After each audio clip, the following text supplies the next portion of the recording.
What's the number? When do we start?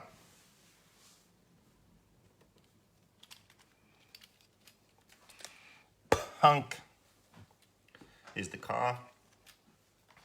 Yeah, I guess it's Q&A until we hit a number. What's the number?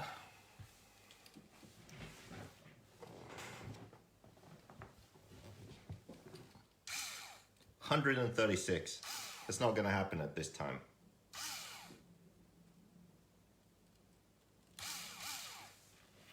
$769. That's never happened to date.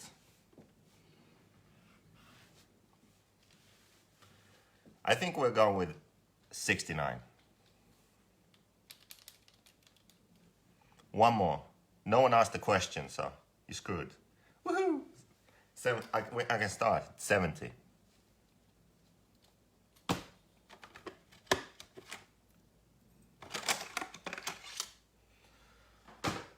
Okay, here's the deal. I'm gonna do a rebuild of the front end on my race car. Just how I would normally do it. Just to show you how most people are overworking, let's face it. So here's the car, fresh from the Finnish Nationals. I clean it like this. WD-40, air pressure. It's good to go. Okay, we got some people. Let's start. What's the first step? Take the shocks off. I cheated, I did that already. Next step, diffs. Let's do the front diff. Always need to rebuild the diff. So, all the screws I can. So, the gearbox screws, these screws, Lansford.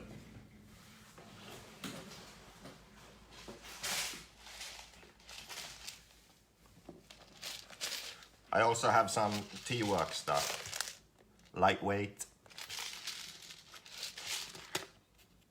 So I'll show you. These top screws, 50mm, Lansford, countersunk M3 screws.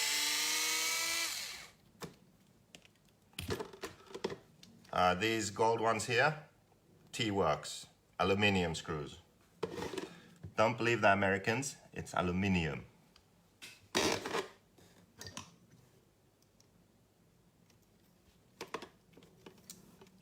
These are sway bar balls here, aluminium also. And you see I made this, the plastic link for the sway bar, I made it out of 2 shock ends. So let me see, I'll get you a shock end, I'll show you.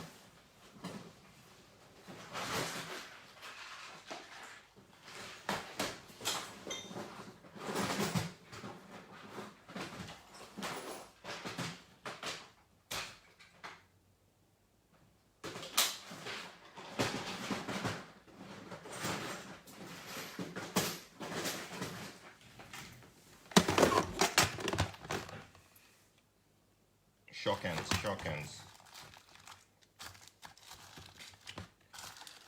God. I'm out of shock ends.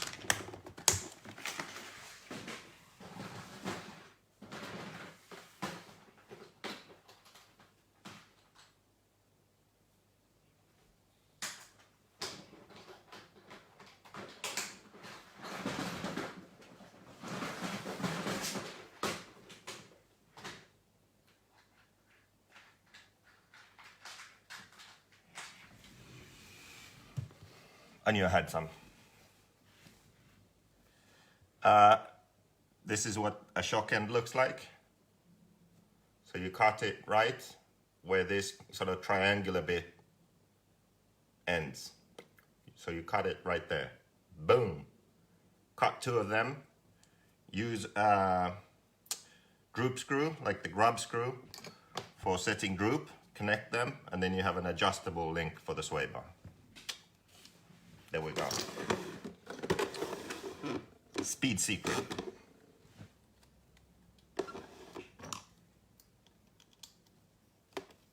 So disconnect the sway bar.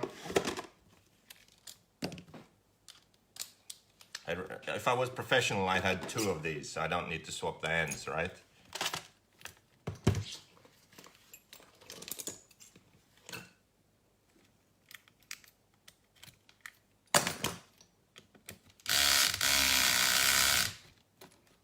I guess that's a bit too tight.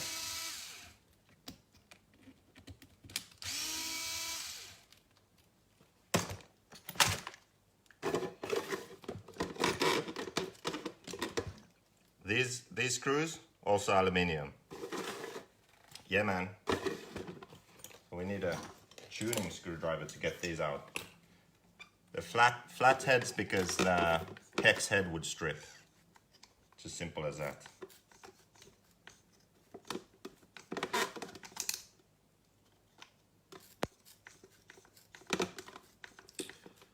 At this speed, we're going to be here a while.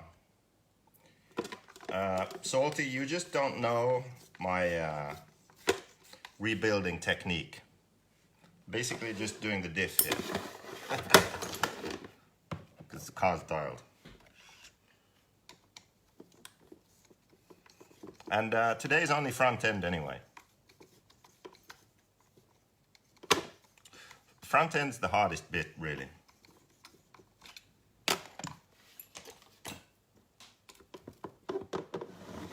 Can't do this. There we go. So these screws, big gearbox screws, aluminium, super lightweight. Believe me. Okay. Running the number 1 down, all the way down in the A block.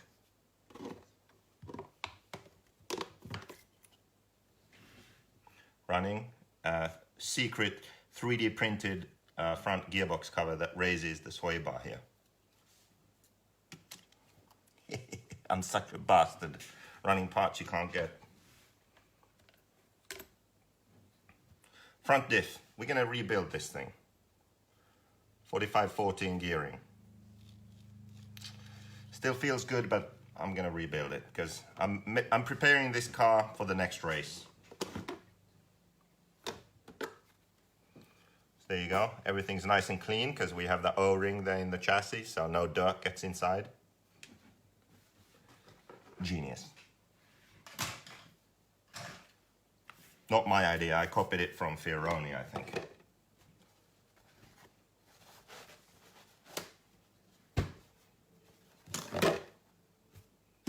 Need some blue paper to wipe the grease off this.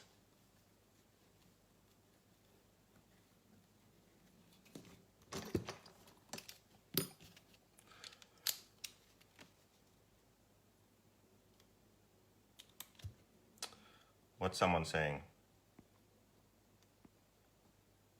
Rebuild after 3 races? After every race? Depends on the race.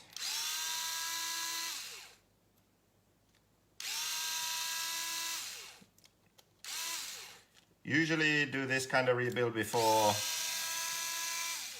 every big race. If it's just some club race, depends on if you know who is there. If he's there, I'm definitely rebuilding.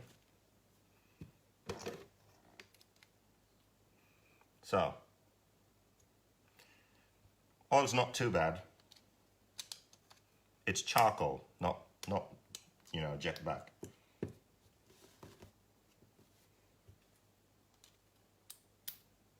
And there's still oil in there. That's also always a good thing. Okay, so there we go. Oh, to catch up with the comments.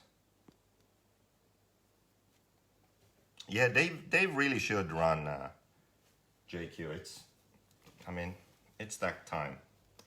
So here's the trick. Take these gears, place them teeth down. Okay.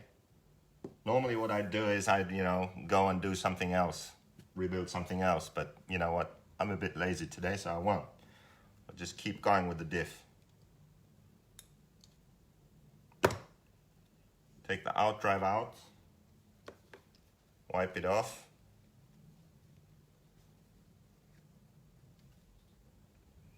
You know, for a gypsy, this outdrive is still good. I'm not going to change this. This looks good.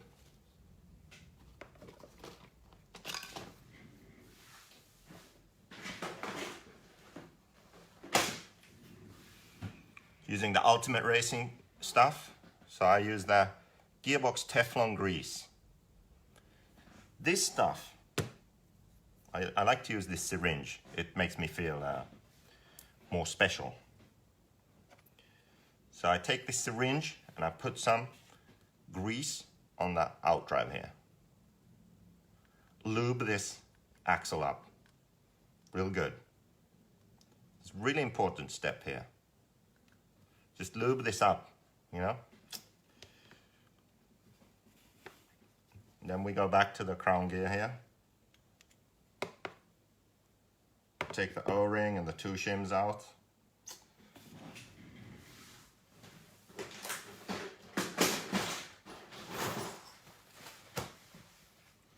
Then we don't want to waste the blue paper because it's expensive, so we just grab some shitty paper.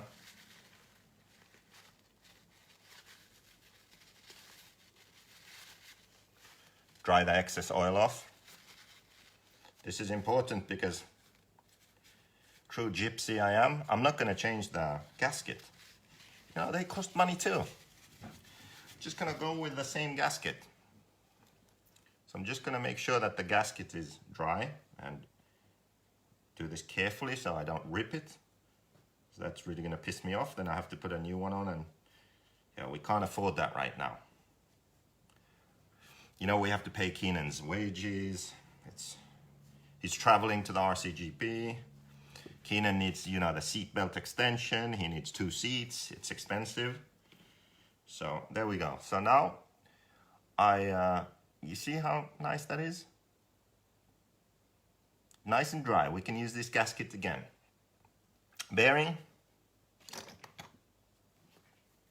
Bearing's dialed. It's good. It's good to go. Okay, so here, pay attention everyone, this is important. So we take this axle that we lubed up and we put it in the wrong way. You have my permission, just put it in the wrong way, turn it a bit. Boom, look, we just lube the groove there. Then, what I do normally is I'd go in here and I'd put a new O-ring in. But you know what? Feeling like a bit of a gypsy today, and I know that I changed this O-ring at the National. So I haven't done much running, and also I can see that it's not worn out at all. So I'm just gonna use the same O-ring. So that's lubed up, put the O-ring there, the 2 shims. Then we take the outdrive and put it in the right way.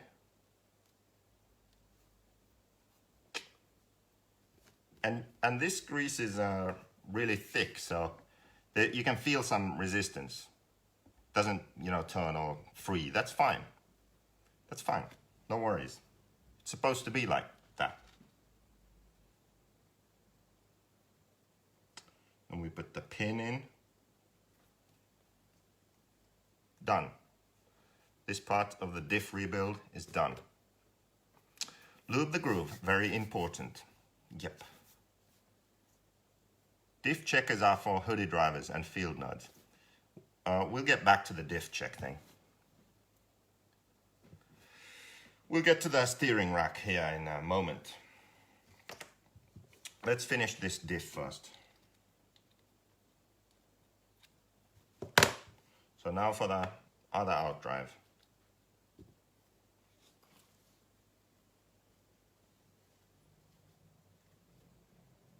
This one looks a bit more sketchy, but it's still good to go.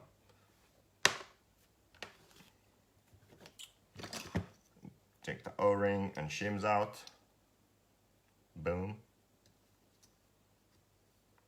Again, cheaper paper because I'm a gypsy. Can't waste that blue paper for this. That'd be such a waste.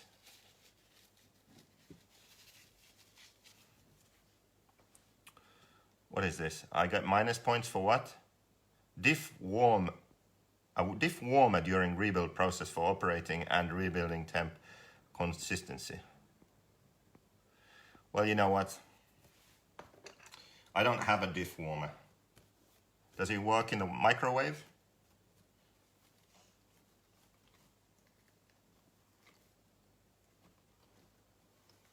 Okay, so here we go. HP sauce. Should we try some HP sauce in the front diff?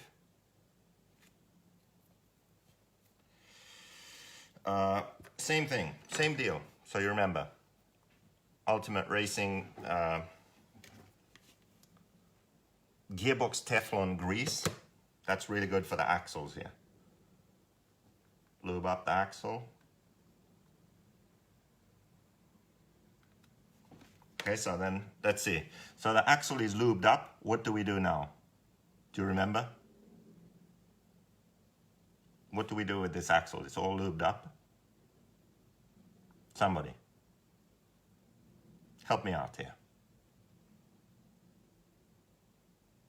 Håkan Barry, he's preparing for the Nordic Championships for next year, I think. Eat it. Let me check the manual.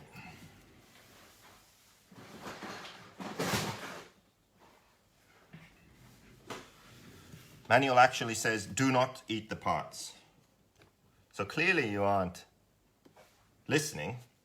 Take the axle, put it in the wrong way, lube the groove. Turn it a bit. Boom. It's all lubed up. Now we can go. Can I drop this into the groove in one go? Let's see. Complete fail, flipped over. Sometimes you get that, you know. Other times you just take the 2mm driver and you work it in there. Nice. Okay, what's next? Insertion the correct way around. Nice. Pin.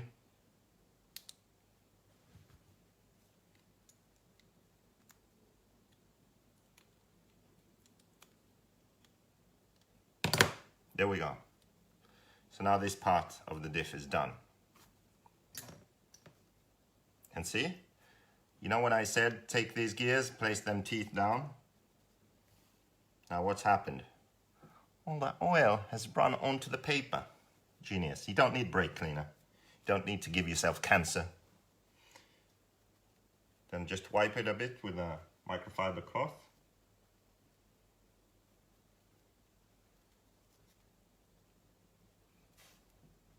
Dialed. Good to go. Put it back. And then someone said HP sauce.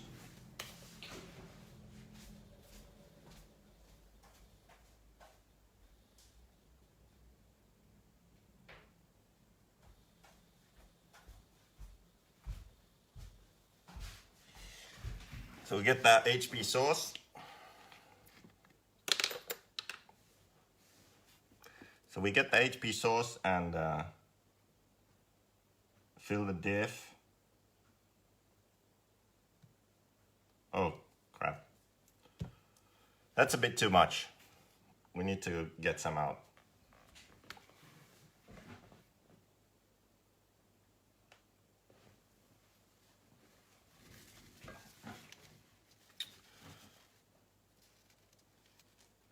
Yeah, that's much better. So about basically halfway up, maybe. Anyway, we don't have time for this crap. This is serious, for a race. I tricked you. I used an old one. I had an old diff cup lying around. I just put that in. So I'm gonna use Ultimate Racing 15,000. That's what I'm going for. 15,000 in the front is pretty good. You really thought I was going to run HP, didn't you?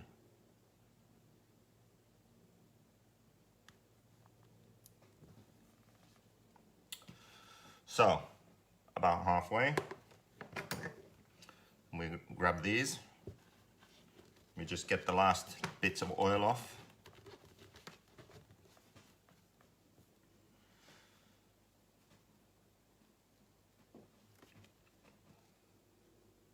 That diff is for Max. Yeah, I should actually finish that diff with HP and give it to Max.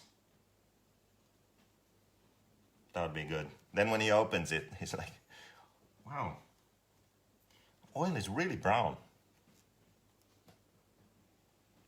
Okay, good. See? No brake cleaner, it's dialed.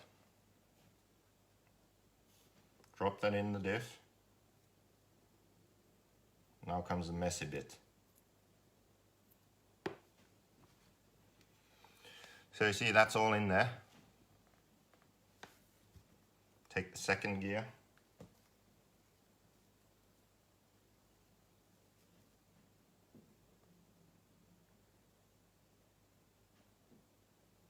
Looks good.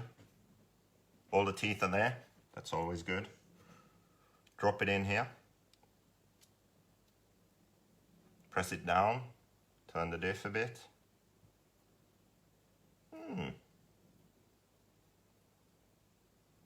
Looking good. Looking good.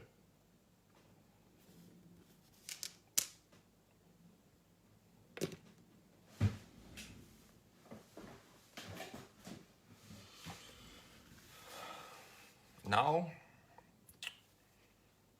we just wipe the extra oil off. I got some crap in there now. Nice. Wipe the extra oil off, like so. Make sure sealing surface is dry.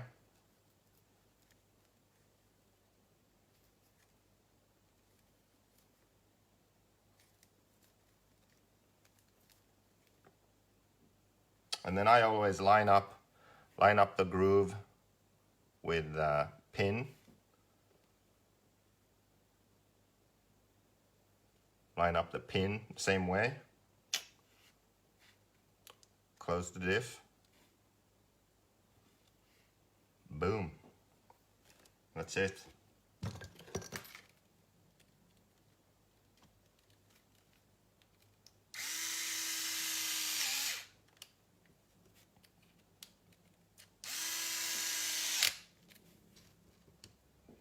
This video is not as good as the Ryan Lutz diff video. That's probably because Ryan Lutz is a professional and I haven't seen it.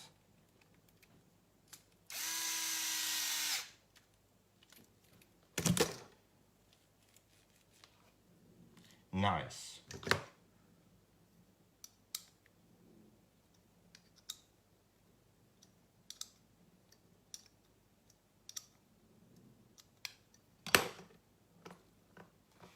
Okay, that's done. Watch this. I got a new present here.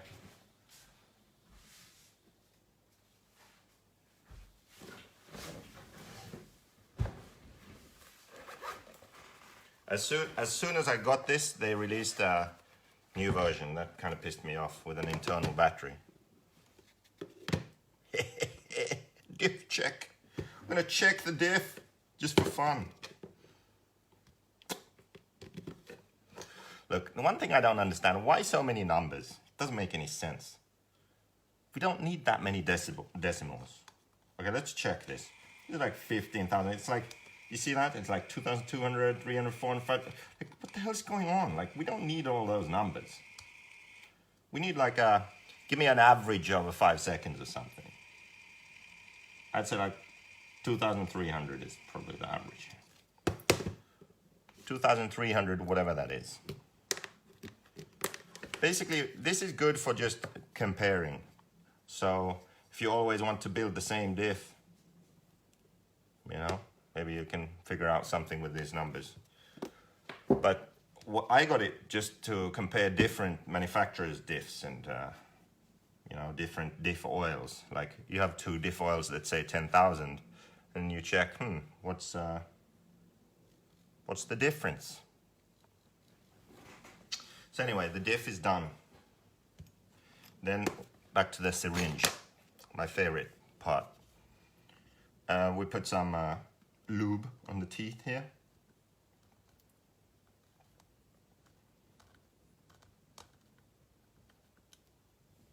Awesome. I'm gonna pack this baby away. Okay, back to the car. What's happening? Okay, so everything's good. We put the diff back in.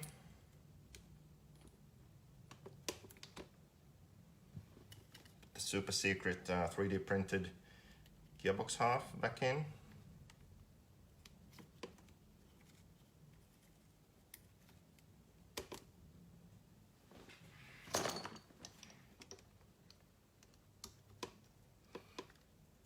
Attaching sway bar back on.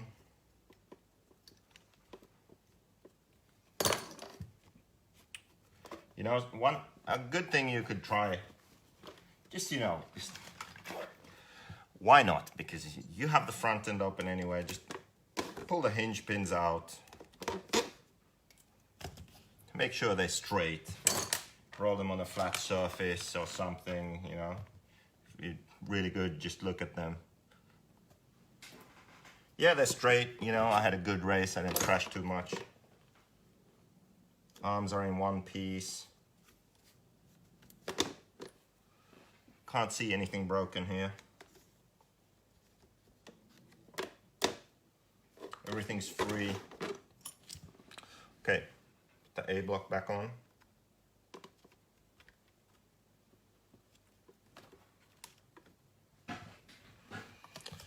By this time I've lost most of the parts. There we go.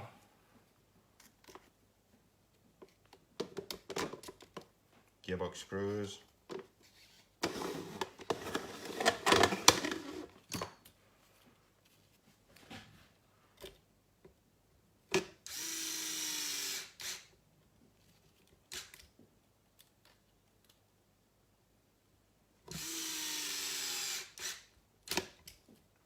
Okay, so this is a part that some people complain about. Let's see if I fail. So the B block has those M4 nuts in it, and I glue the nuts in.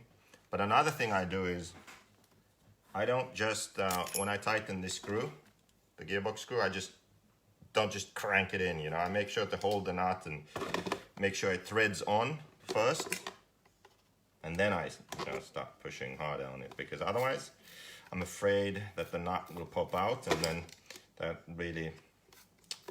will really ruin your day.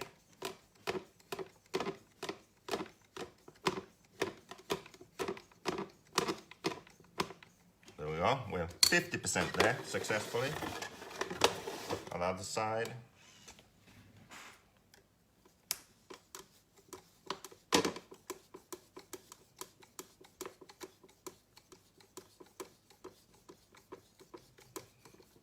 Great success.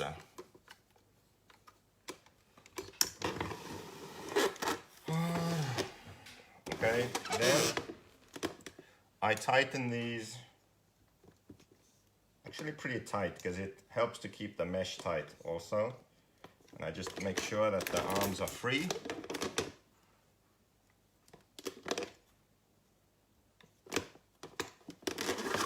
So put those screws back, long gearbox screws back. They can be really tight actually. It helps to keep everything solid and the mesh good, and yeah, make sure that the arms stay free. Then put the bumper back.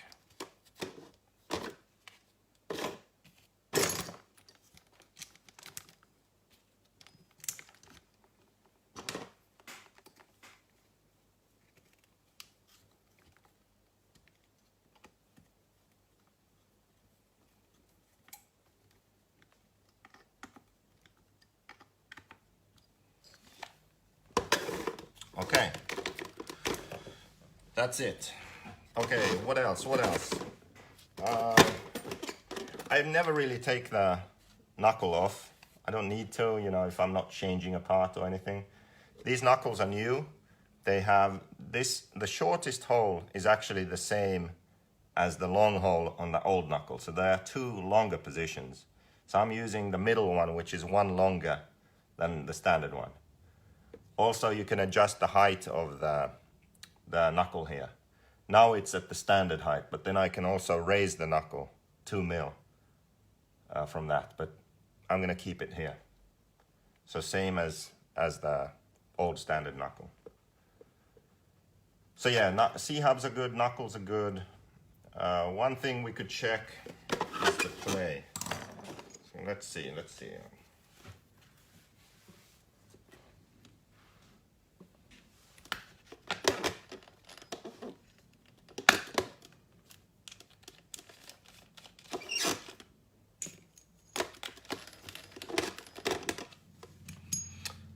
Why doesn't OS put the exhaust nipple in the correct spot? Yeah, I don't know, that kind of annoys me too. It's too far in. Okay, let's see. So you see how there's play here. And this play isn't coming from the knuckle and the C-hub. This is in the bearings. So all 8-scale cars kind of have this annoying play after a while. We're gonna get rid of that. At least some of it. I've done a video on this before. I'll show you again. So we undo that hex pin grub screw here.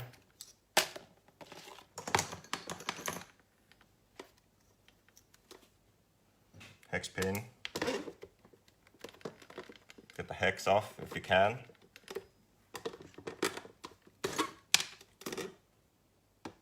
Sometimes you get lucky and you can just pop the bearing out like this. No, we're not getting lucky. We need to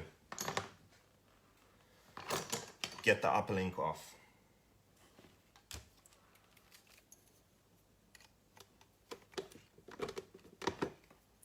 Aluminium nuts.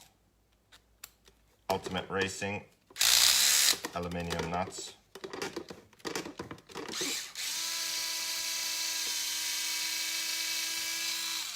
Lunsford titanium screws. JQ aluminium balls.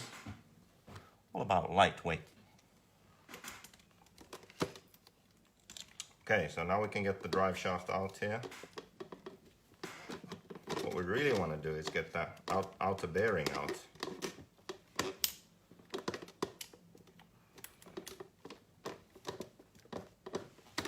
There we go.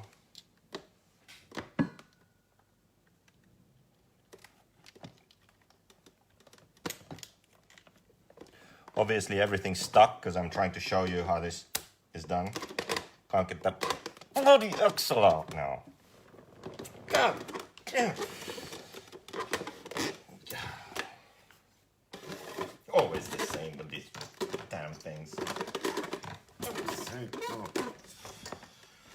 Show some pliers to this guy.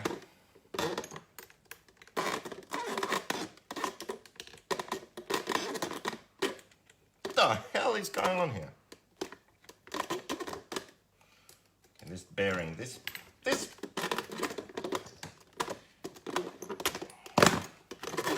I'm gonna have to use some violence.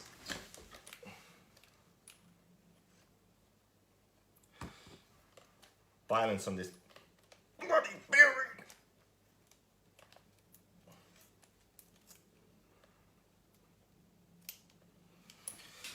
Why did I have to pick this side?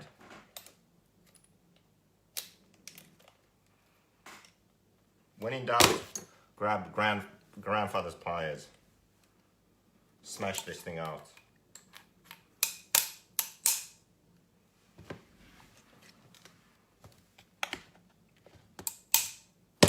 Boom, done.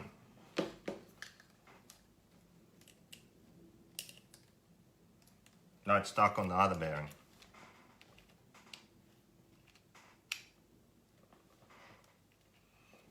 Anyway, let's get this done.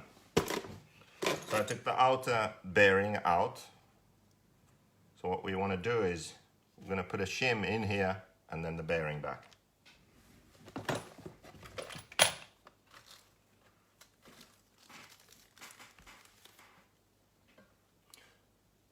(13 times 16 times 0.1). So it's this large bearing shim. Put it in here. So shim is in there. Then put the bearing back.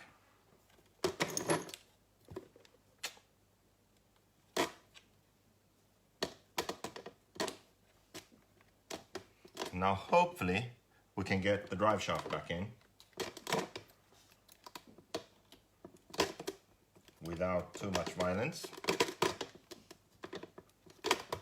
Clean your shaft first, dum-dum. How long you been doing this? Did you clean your shaft? It's clean, it's perfectly clean. It's good. Okay, and now I lost my hex. Basically, I lost my hex. Throwing shims everywhere. It's a complete disaster. Okay, here's my hex.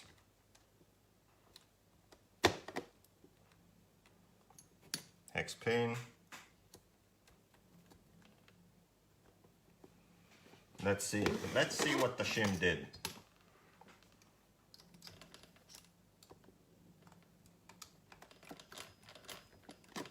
So I tighten that, make sure that it's still free. Woohoo, it's still free.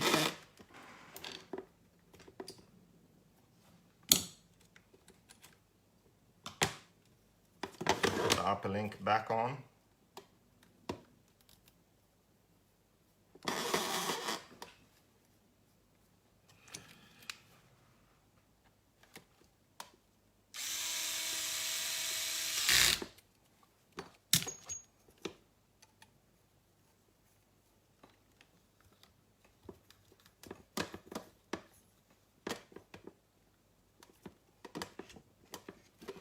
Okay, now the moment of truth.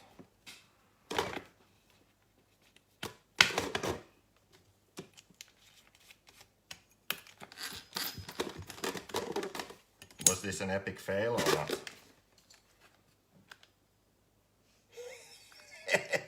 Can you see that? Did you see how much it was wobbling before? So we got rid of play here on the wheel. So we took the hex off, took the outer bearing out, put a shim in, put the bearing back, tighten the grub screw back on, and it eliminates play. So that's a maintenance thing. You can just keep doing that, and then eventually you replace the bearing bushings, new bearings. Okay, take the shims out. Then as they wear out, you add shims again, and you can keep your car slop free.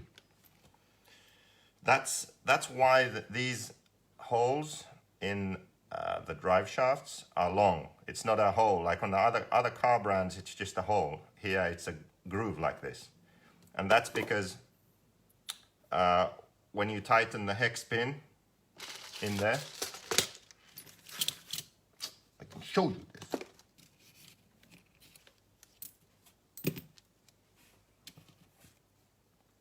On the JQ car, it works like this. You put a bearing on, you put a crush washer, another bearing. Then you have the hex and the hex pin. Now,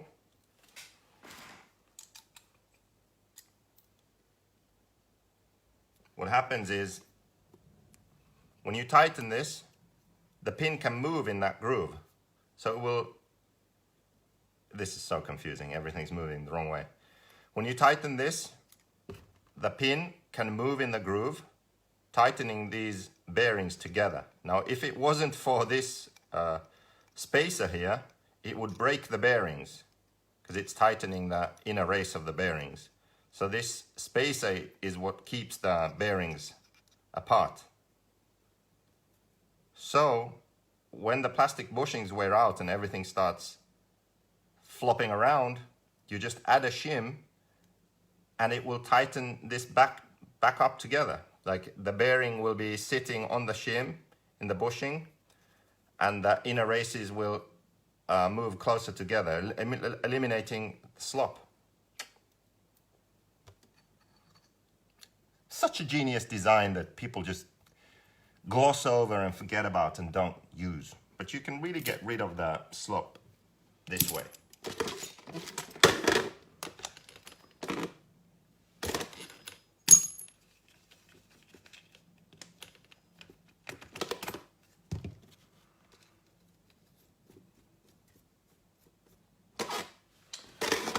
Now, since we're on the topic of slop,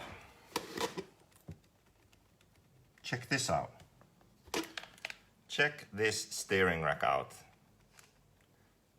Terrible. Just an unbelievably terrible design.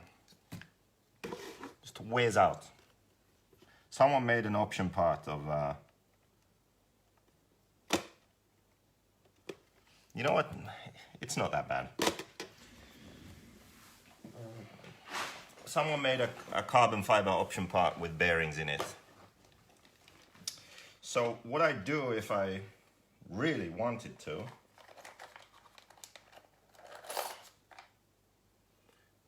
I would take another one and I would replace it.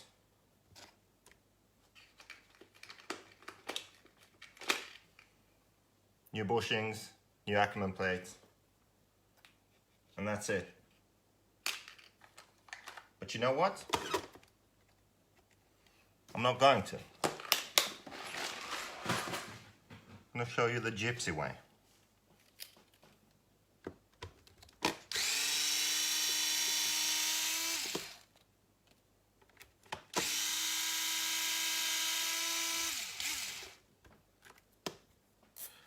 Because the holes are actually not super worn out here on this one yet.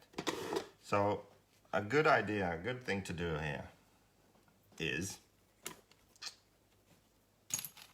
shim it. A diff shim on the bushing. Pure genius, this.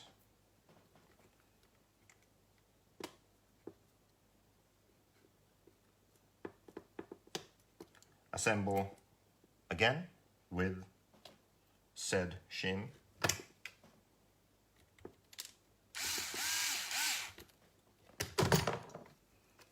Whoop-de-doo. Other side.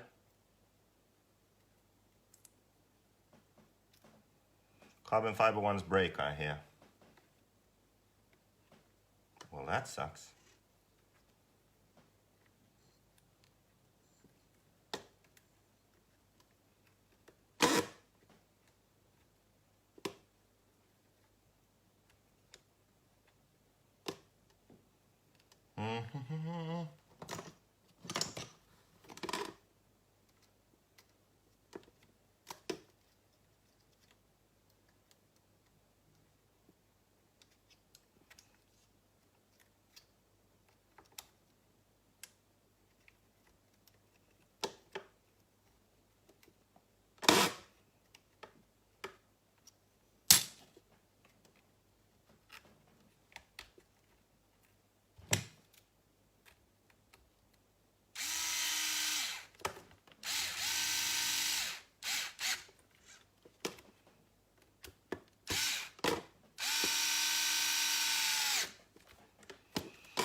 Okay, when you add the shims, make sure to check that the steering is still free.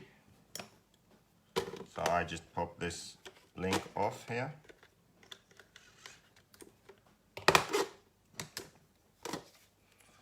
So I pop this link off from the servo so I can turn the steering, and now it's all tight, bound up. So I just undo undo these screws slightly.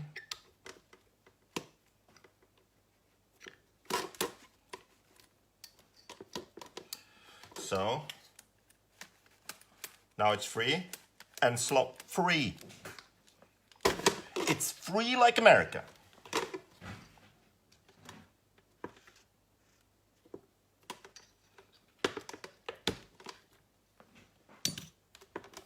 There we go. So I just gave you another gypsy tip. Diff shims under the bushing for the Ackerman plate. Less slop. Genius, I didn't have to put a new one on yet. Then when the holes in the Ackerman plate are all like oval, yeah, then you're screwed. Then you just have to change it. But now it's good to go. Okay, I'll show you another thing here. So recently I've been running, which way are we? Here. The number 2 plate. So this carbon fiber plate, stock is number 1. It's a long one. I'm running number 2, which is a shorter one. And when you run the shorter plate,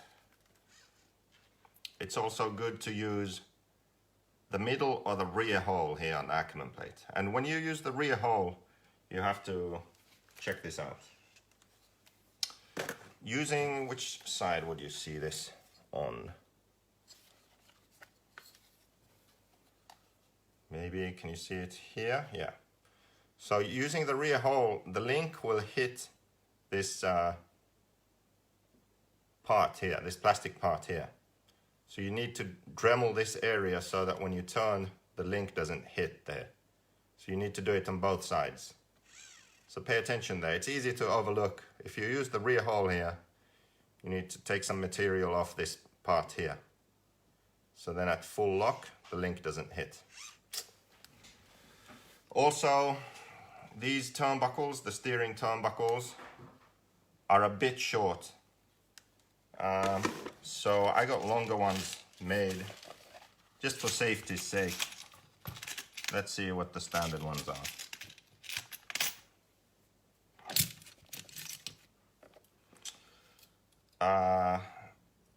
Looks like I at least have 42 mil ones. Maybe they were just the Lansford ones, I don't know. But I've made 48 mil ones. Yep. That seems what I have. So anything from like, let's see.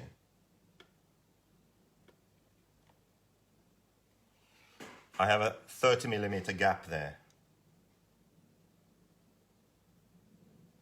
So any turnbuckle steering link, anything from 45 to 48 will be good.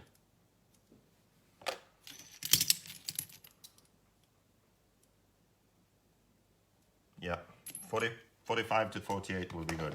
You don't have to put a longer one on if you use the number 2 plate, but it's safer, I guess. What else about the front end? I'm gonna do the shocks later on. So basically, last thing, I guess. So I don't take the whole gearbox off. No need to. You know, I know my car's good. I cleaned it, changed the diff, got rid of slop on the Ackerman plate too. I checked the hinge pins, made sure they're straight. Checked the C-hub, steering knuckle, everything's looking good. No damage. The last thing here, this is something that many people mess up. I don't know why. So I have one here somewhere, I think. No? Yeah, this. So this is now a rear gearbox, but don't mind that. It's the same on the front. So this grub screw tends to come off, and then you lose either the out drive or the universal, and the bearings come out, and you lose drive, and your race ends. Why? ¿Por qué? I have a theory. I think it's because when people rebuild, they open this, they're at the track, you know, they're careless. They rebuild everything. Like, for what reason? They just kind of open this. They don't even necessarily change the bearings. They just take it off. Like, don't take this shit off. When you build a car, you have to build it thinking that it's never coming off. And that's exactly what happened here. I couldn't get it off. It stripped, so I just changed the whole gearbox. But the point being, you clean the surfaces, you Loctite this in, you tighten it until you break the tool or it, strips the screw. And then it's on, and it's gonna stay on. And then you leave it there. And then after, these bearings last as long as the car will be good for racing, or the drive shaft will be good. So when this shaft is worn out, okay, then you take it off, then you change the bearings, and then you put a new one on, new bearings, and you're good to go again. But leave this thing attached. No need to check it or re-Loctite it. Just leave it on for the lifetime of the universal. Do it properly the first time, and then do not open it again at the track. Seen too many of those come off. They shouldn't come off. So I'm not going to do anything, I know it's on there and it's going to stay. So, other than that, for the front end of the car, that's like, this really is my rebuild. That's it. I'll do the shocks separately, front and rear together. But there's nothing really I need to rebuild. I checked everything, everything's clean, nothing's binding, got rid of the slop, it's good to go. I'll talk about the servo saver a bit.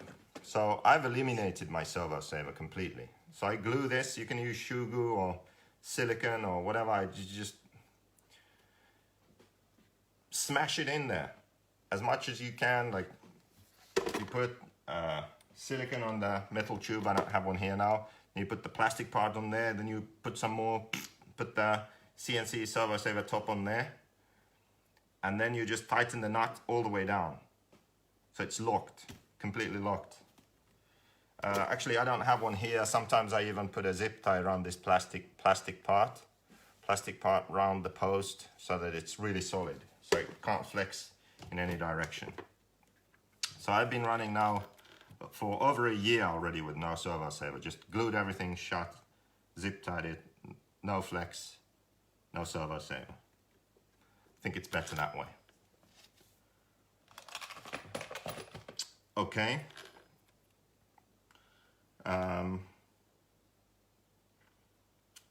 One more thing. So the knuckles. We have two different knuckles here for steering. Most of the time I like these 0 KPI. So I've talked about this a lot. But basically, kingpin is vertical when the wheel is vertical. There's no angle there. So at 0 camber, the kingpin is vertical also. Then we have some where the kingpin is angled slightly inwards. So we have some kingpin inclination there. That's what's standard on the Black Edition. Now, those are good if you want smoother initial steering. So if you have a track with consistent traction, they'll be good because it's easier to drive. You have less initial steering, the car isn't as nervous. You go into the corner, then you have really good steering mid to exit of the corner. So they're good, and you can drive aggressively because it's, neutral going in, and then you still have steering in the corner. So they're really good. But the downside is, let's say you're on a track where there's a nice groove, but then it's a bit dusty outside the groove. And so you go in the corner real nice, and then you're a bit offline, you're in the dust, and then the car will have a tendency to spin out. You lose the rear end because that increased steering kicks in from the kingpin inclination. So let's say maybe you're in the corner and you gas it a bit, getting out of the corner, and you have oversteer and the rear is loose. So because of that, I don't like when my car does that. I tend to prefer the 0 inclined ones, so 0 inclination. Because what happens is, yes, you have more initial steering, but it has less steering in the corner, mid to exit. And what that does is you don't have the tendency of losing the rear end and spinning out. So if the track has inconsistent traction, I feel that the car and the steering is more linear, more consistent. So you go in the corner, you hit the dust, it doesn't really change the balance of the car. It doesn't want to oversteer. So you can control it better. So I like that. Then the +1 hexes I run almost always, but it's important to notice that if your car is edgy, the stock hex will actually be better. So let's say DNC, how it used to be in Arizona, that would actually be a track where I think that the stock hex would be better, front and rear, because the car is just so much less edgy with those on. It's just smoother. So if you feel like your car is catching bumps, it's nervous, then you could try the standard hexes. For example, at the Worlds in Australia, I actually ran standard hex in the front, +1 in the back. And my car was really smooth there. So yeah, something to try. What else on the front?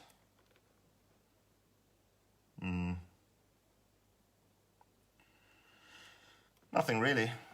So we did the diff, O-rings, axles, everything's lubed up, new oil, hinge pins are checked, settings are right, correct on my inserts. Arms are good to go. The holes in the arms haven't stretched. I don't see any cracks or breaks anywhere. Knuckles, C-hubs are good. Shimmed the Ackerman plate. Made sure the steering was free after that. I'll do the shocks later. I don't take the universal off because we don't want to do that. Put it on once, it's staying on. Yeah, front end is done. It's as easy as that. That's it. That's my rebuild. Any questions?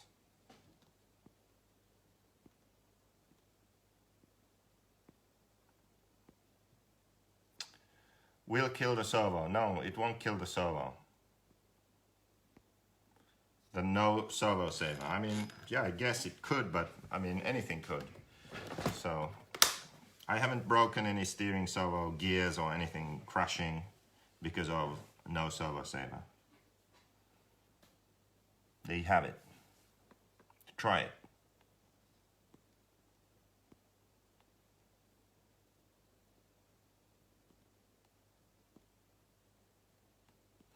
Why don't you come to the electric Euros?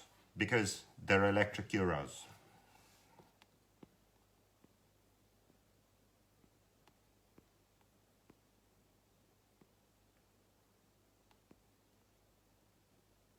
Now rebuild the Black Edition e-buggy front end.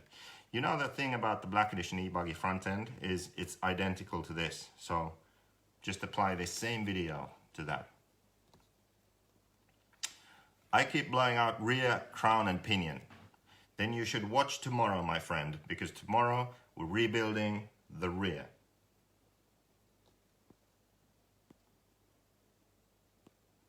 Ever try an aluminium front chassis brace? No, I haven't. 100 parts. You know what? I'm gonna ask those Chinamen tomorrow if they're shipped or not. But you should be getting the 100 parts shortly.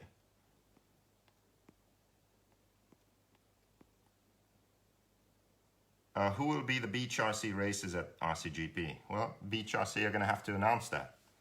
I don't know. Do you run your diff gear pinion dry or put a bit of lube on there? You know what, Kent? You should have been watching this. I lubed that baby up.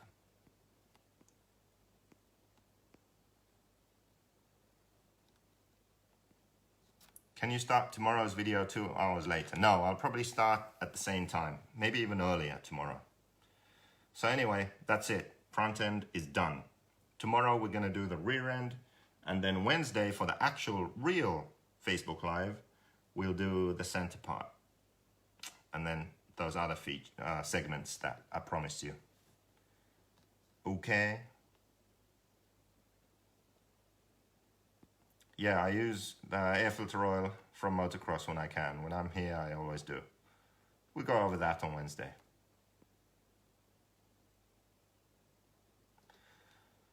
For the 0 KPI, no, you can run the stock C-hubs and then the number 2 steering plate. Yeah, that's all you need. If you want, you could get some 45 to 48 millimeter turnbuckles for steering, for more safety.